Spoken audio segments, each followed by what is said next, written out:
Man sauraro barkanmu da sake kasancewa da ku a cikin wannan littafi na SHALELEN HAJIYA wanda yau muke cikin kashi na 3. Yau kwanan sa Alhaji da Aisha karin su 10 a Cairo, duk inda zai jefa kafa tare suke tafiya. Kowa ya gansu zai zaton ko ango da amarya ne, yanda yake lelanta ita kuma take narke masa tana shugube masa ganin yanda yake ji da ita. Suna dawowa ranar ya sai mata mota kuma wacce take so din. Jiya ke fara kalsa Buradan. To da mata dan koyi mota a motar Hindu in sun fita shi yasa tukin bai zo mata da wahala ba. Kuma a satin ta kare ba da kaimi a wajen koyon mota din. Dan ko L da ake sa a bayan mota ta dan koyo wato Lana bata saka ba. Cikin sati ɗaya kuma hannu ya fada. Aka yi wa kawaye fafa da nuna isa da fariya duk abin da take so a yanzu za ta samu. Ko me shi tafi karfin sa. Ko ma me tunda suna tare da alajinta. Kuma duk abin nan dai a can kasan zuciyar ta Faruk na nan makalle tana son sa. Son kuɗin ne dan son da take masa. Don haka da ta sanar masa ta dawo ma da yazo yake sanar mata dad ɗinsa za su zo da kuɗin auren su. Aya take ba shiri ta dakatar da shi saboda bata shirya yin aure yanzu ba sai ta tara arziki. Ta fi son sai ta rufe asiri ta gagara komai ta fi karfin komai sannan sai ta yi aure kuma tana jin a ranta Faruk ɗin dai shine za ta aura tunda akwai bukaya da malamai za su mata aikin rufin baki in auren ya tashi saboda mahaifinsa. To ana ta tunanin kenan. To tun daga wannan rana da Aisha ta nuna ba ta son a kawo kuɗin aurenta ta nuna Faruk bata shirye yin aure a yanzu ba ya ɗauke kafarsa a gunta. In ta kira shi baya ɗagawa sai ta ɗaga hankalinta. Ta sha alwashin bai isa ya zille mata ba kuma bata ja baya daga mahaifinsa ba. Suna ci gaba da aikata mashayarsa a ɓoye suna watsewarsu. Tana samun sosai a gun Alhaji Habib ya mayar ta babbar yarinya ya zama tana jin kanta a cikin ƙawayenta yanzu. A ire-iren kuɗin da take samu ta fashe gidansu ta mayar shi na zamani. Ya tashi daga na ƙasa ya dawo na bulo da bulo. Duk farin ma bai san da hakan ba. Dan ko motar da take hawa bai farga ba sai a wata rana da suka haɗu a gun shafin ta ciko mota da ƙawaye. Aiko da ta yi masa magana ya yarfa ta a gabansu. Ta sha kunya sosai shi yasa ta sha alwashin sai ya dawo yana bata haƙuri sai ya nadamar abin da ya mata. Kuma ta sha alwashin sai ya dawo yana furta mata maganar aure da bakinsa daga baya idan ta shirya kenan. Shi ku Faruk ya ɗauke ji da ganinsa a kanta saboda ya fara tunanin take-taken ko wani ke hore mata kunne. Shi yasa yake sanya zame mata tun kafin ta saka masa hawan ruwa. A yanzu Aisha ta gama da bangaren Alhaji Habib. Duk abin da take so yi mata yake. Haka zalika baya iya tsallake abin da ta ce masa. A wata ranar Lahadi Hajiya Ramat ta yi tafiya satin ta guda bata nan. Faruk ya fita tun safe gidan wani abokinsa.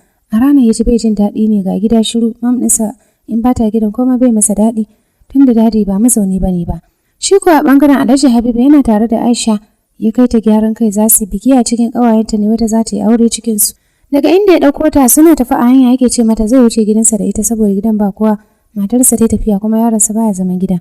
Ta ji ajiyar zuciya tuno Faruk dan kam in har ta yadda ya gansu tare to fa shirinta na gaba da ke kansa zai kwanci. Shi yasa ta so ta zille bukatar Alhajin amma sai ya dage akan ya fi son su je gida din za su hutawa su bararrace. To ko da suka je gida a darare ta shiga har cikin bedroom ɗinsa tana ƙara wa ɗakin kallo tana jin ina ma gidanta ne. Gidan ya mata kyau sosai a nan ta ƙara naƙaltar lamarin Alhajin dan kam ya kashe kuɗi a gidan. A fada an zuba kujeru na alfarma haka cikin ɗakin bacci kayan gado yan waje abin a kalla a ƙara ne. Akan gado ta bace tana ajiyar zuciya ta saki ranta jin Alhaji ya ce Faruk ɗansa ya nisa ya kuma kira shi ya ce baya kusa. Ga matar gidan bata gari shi yasa ta saki jikinta. Take suka fara aikata watsewarsu da suka saba. Tana jikinsa tana shinshina turarensa mai kamshi tana faɗin malaf ya kamata fa mu ringa amfani da roba saboda na kusanto date ɗina na period mu ringa an karewa fa. Ya matse ta tsama a jikinsa yana faɗin ni na fi jin daɗin in kusance ki free ba condom saboda daɗin haka. Kuma ina kiyayewa ina ƙoƙarin zubarwa waje. To me ma kike tunani? Ai in ma kin samu ciki sai mu zubar shi ko? Ta ce to amma dai hanyar lafiya a bita da shekara. Ya ce haka ne my baby. In ma kin ce zaki bar shi ai zan karɓa. Saboda ina son ki zan so ki bani ajiya ai. Ya karasa faɗi yana shafa kalallen cikinta. Murmushi ta sake a ranta tana faɗin wannan cikin Faruk na tanadar waya ajiyarsa a ciki. Suna manne da juna har bacci ya kwashe su bayan gama shege ayarsu. Aniyar su in sun farka su yi wanka su fita amma sai bacci ya daɗi ba su farka ba sai magariba. A daidai wani lokacin kuma Hajiya ta duro gari. Dan Faruk ne ma ya je ya ɗauko ta a filin jirgi. Suna tafe yana mata shagwabar shi ya gaji da wannan yawon nata na fita ƙasashen ƙetare yin business. Ya kamata ta huta shi zai aje aikin office kawai ya ringa mata. Dariya ta ce kai my son kawai dai kana son ganin mamsi ɗinka a gida ne. To in ka aje aikin office dad ɗinka ba zai ji daɗi ba tunda a can ma kana taimaka masa. Yanzu fa kai ne kominsa a kamfanin. Kana kula masa da dukiya. Kaga ai babu batun aje aiki ba. Suna wannan hirar har suka isa gida. Wanda mai gadi kansa sai da ya tsorata da ganin dawar Hajiya tunda dai ya san me ke akwai. Wanda bayan ya buɗe musu gate ɗin sun shiga Faruk ya wuce parking space ya aje motar suka fito zuwa cikin gidan. ɗakin sai wuce ita kuma ta yi ɗakin baccin su hannunta jaye da akwatinta. Gaban ta ya faɗi da ta doshi ɗakin. Dama yau haka ta tashi da wannan faɗuwar gaban. Addu'a kawai take cikin ranta. Tana shiga ɗakin Aiko ta ja baya taga za ta faɗi ta dafa bango idanta a kansu. Bacci suke hankalinsu kwance ba kaya jikinsu tsirara suke haihuwar uwarsu da ubansu. Aka ta ɗora hannu tana faɗin na shiga uku ni Ramatu me zan gani a ɗakin aure na? Me zan gani Alhaji kai da wace ce haka? Wayyo Allah! Aiko a firgice Alhaji Habibu ya farka yana matsa saka idanu. Cikin baccin nasa yake jin lafazin nata. Aisha ma a firgice ta farka tana kokarin janyo rigar da take yashe kan gado za ta rufa a jikinta. Shi ko bargo ya rufe jikinsa kana ya hau karanto addu'o'in hankalinsa a tashi. Hajiya Ramatu kuka kawai take yau ta ga tashin hankalin da bata taba gani ba. Dama abin da mijinta yake aikatawa kenan. Wani ihu da kwarmato ta saka ta yau kan Aisha tana faɗin sai ta kashe ta. Ƙarshen ki haso karuwa har gidan aure na dan ubanki wallahi yau sai na kashe ki. Wani ƙarfi Alhaji ya saka taukar Hajiya yana faɗin kina taɓa ta a bakin aurenki. Ta ja tunga ta tsaya tana kallon saranta a matakar ɓaci ta ce in dai akan wannan kilakin daga kayan gida ne wallahi sai dai auren namu ya zo ƙarshe. Don wallahi na tsane halinka Alhaji. Cikin harguwa da nuna shi namiji ne isasshe cikin gidansa ya nuna ta da ya tsaye ki faɗi duk abin da zaki faɗa a kaina amma kar ki sake ki taɓa wannan yarinyar dan yar gwalci. Wani abu ne mai zafi ya tokare a makoshin Hajiya Ramat ta kalle shi ta kalli Aisha cikin kankancewar ido da masifa ta ce haka kace to wallahi yau sai ka sauke min aurenka ka auro wannan kilakin tunda yar gwalci a gunka amma kam daga yau na tsane aurenka Alhaji.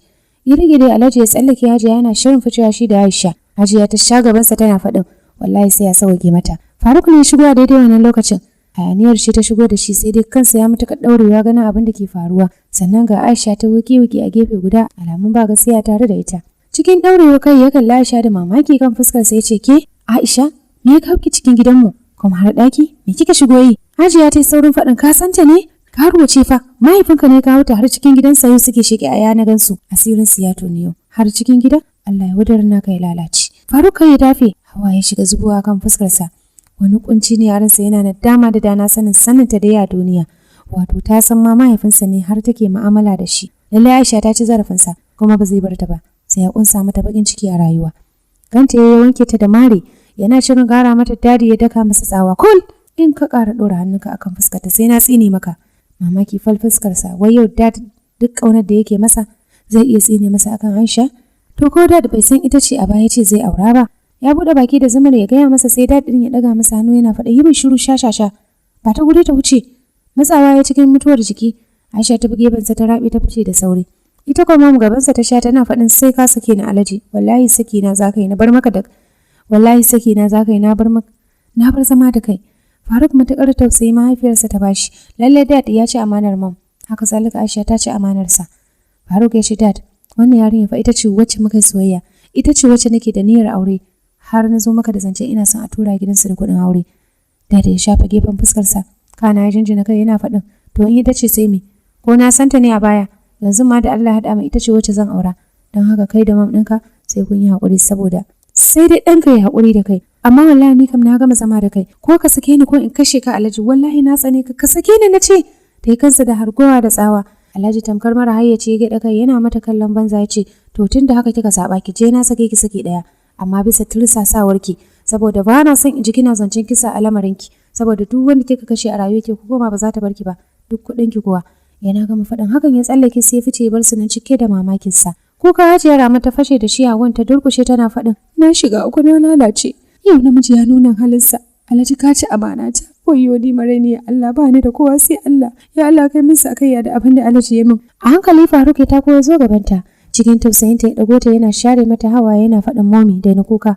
Daina wahalar da zuciyarki. Ina tare da ke momi. Wallahi sai Allah ya saka miki. Kar ki damu kanki ina son ki ba na son in rasa ki momi. Daga yau na bar dadi da kwamansa in dai akan ki ne. Wallahi zan bi ki duk inda zaki je. Tunda har yau ya miki haka na bar shi kenan. Haka kace? Murya Alhaji Habib ta hawo amsa mu a ɗakin. Ya dawo ɗaukar wani abin ya riski muryar yaronsa Faruk na tausar mam ɗinsa cikin wannan batu da ya taɓa masa zuciya. Faruk, kana nufin ka zaɓi mam ɗinka a kaina? Kana nufin ka bar jikina ka koma nata? Kana nufin ka bar jikina ka koma mata saboda ka zaɓe ta a kaina? To na ji na gode. Duk wahalarka da na sha da na karatu tarbiyya da komanka. Amma ka ce haka na gode. Don haka ka je na haife ka. Na bar mata kai ka bi ta ɗin. Amma ka aje min komai na ka aje motar da kake hawa. Sannan kar ka tafar min da komai na da ke gunka. Yana gama faɗin hakan ya shige ciki ya ɗauko wasu takardu ya fice. Bakin ciki yasa Hajiya ta kasa cewa komai, sai da ya fita ne ta ja ajiyar zuciya ta ce Faruk, na gode maka, kuma zan tsaya maka a rayuwa da arzikina da dukkan ƙarfina da Allah ya bani. Ba za ka taɓa kuka da ni ba my son. Allah ya maka albarka. To tun daga nan Hajiya Ramat ta hau shirin barin garin Kaduna, kuma ba ta da niyyar ɗaukar komai na Alhaji.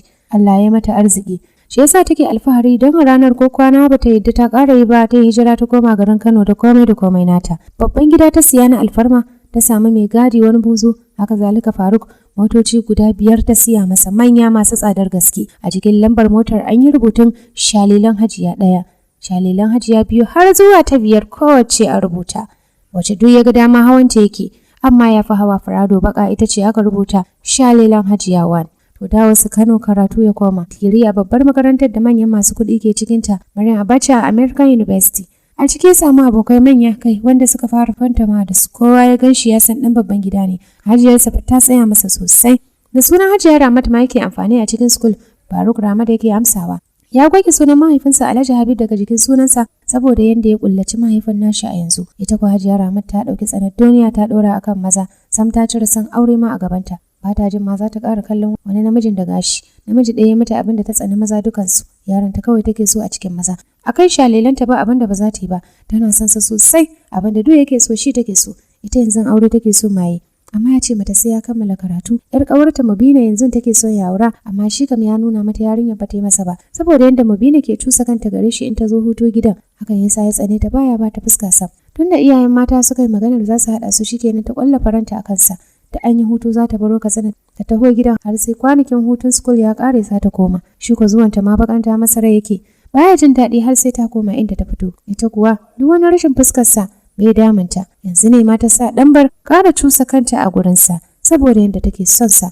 A kansa babu abin da ba za ta iya yi ba. To masu sauraro bari mu dakata nan. Za mu damu ɗora daga inda muka tsaya da yardar Allah. Masu sauraro ina labarin Aisha. Ya ƙarshen ta zai kasance na wannan cin amana da ta yi wa Faruk, ya kuma ƙarshen Alhaji shi ma zai kasance na yadda ya yi wa Hajiya cin zarafi da batulci a rayuwa. Tabbas za mu so mu ji ya za ta kaya. Ko dai ku ci gaba da jimirin sauraro, wanda bai taɓa subscribing bai latsa subscribing, a taɓa liking a dama sharing wa 'yan uwa cikin wannan littafi na Shalelan Hajiya da muke ƙayatar da ku muke nishaɗantar da ku a cikin wannan zazzafar tasha, wato tashar Gawuna Online TV. Nabilan Silab nake mai cewa bisalam.